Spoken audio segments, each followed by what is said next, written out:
I'm convinced that we do people in the church a disservice when we call events a faith crisis, when in reality, it's a faith deepening. This was my thought this morning as I was wrestling through a psalm and a story. Let's start with the story.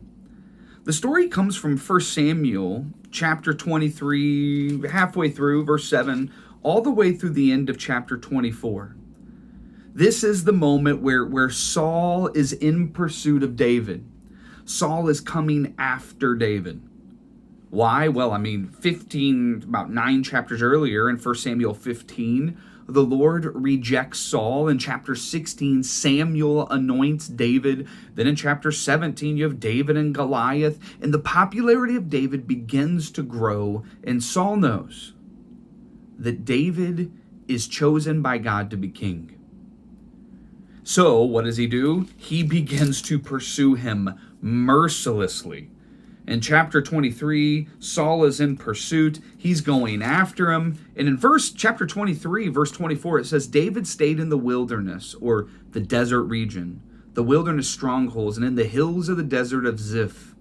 Day after day, Saul searched for him, but God did not give David into his hands. But think about that. Day after day, you are on the run. Day after day, you are in hiding. Day after day, you're asking yourselves the question, did I hear the Lord right? Am I truly the anointed one? Or will Saul find me? As a matter of fact, that's what Saul was asking the Lord just a couple of verses earlier in 1 Samuel chapter 23. 1 Samuel chapter 23, verses 9 through 11 says, when David learned that Saul was plotting against him, he said to Abiathar the priest, bring the ephod. David said, Lord, God of Israel, your servant has heard definitely that Saul plans to come to Keilah and destroy the town on account of me. Will the citizens of Keilah surrender me to him? First question. Will Saul come down as your servant has heard? Lord, God of Israel, please tell me your servant. And the Lord said, He will. He will come down to kill you and destroy the city. Again, David asked, well, will the citizens of Keilah surrender me and my men to Saul? The Lord said, they will. You see, not only is David on the run, but the Lord's being honest, absolutely. If you do not find a way to keep on the move, Saul will find you, he will kill other people because of you, and eventually he will attempt to kill you. So you need to move. The loneliness of this, the overwhelming reality of this, the constant movement, the constant wandering. This is the backdrop of Psalm chapter 13. So moving from the story to a song, Psalm 13. This is written by David as he is on the move trying to dodge Saul.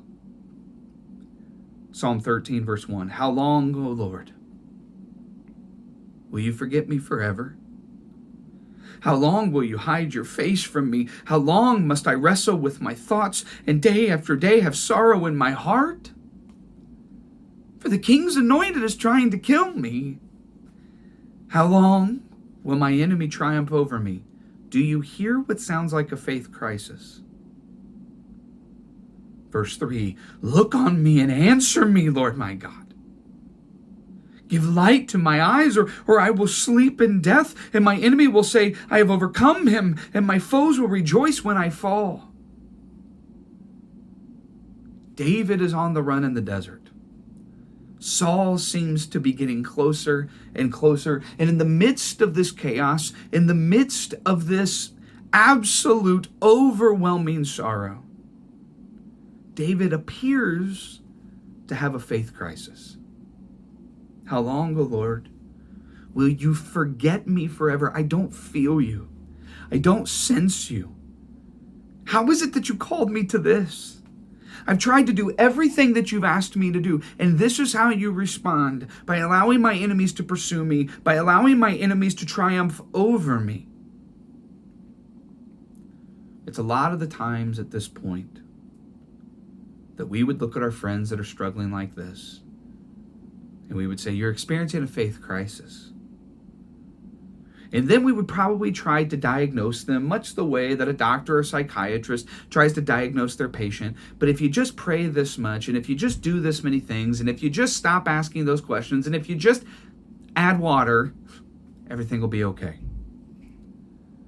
And what ends up happening is because when we misdiagnose a faith deepening as a faith crisis, it actually turns into a crisis of faith that typically leads people astray.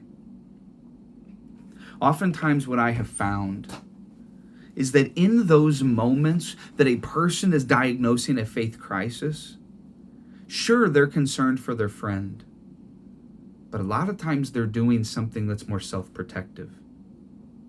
They don't know how to answer the questions.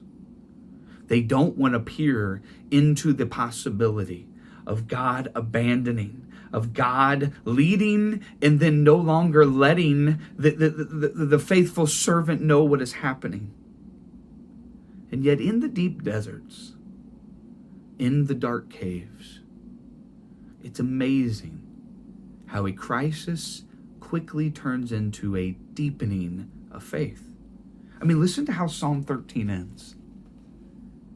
Verse 5. But I trust in your unfailing love, and my heart rejoices in your salvation. I will sing the Lord's praise, for he has been good to me. Here's my challenge for you this week. Don't misdiagnose yourself or other people's questions of faith. Don't freak out whenever you go through long spells of feeling like you're in the desert.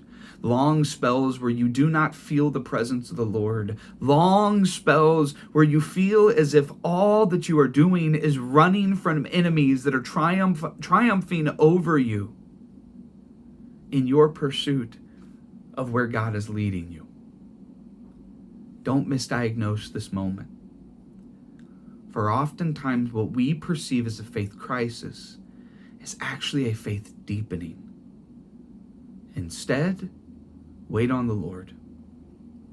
Just focus on the next step and wait on the Lord to not just reveal the next step, but wait on the Lord to meet you in the cave, in the desert, so that ultimately the faith crisis is not averted, but instead it is transformed into a deepening of a faith that moves you far beyond the desert.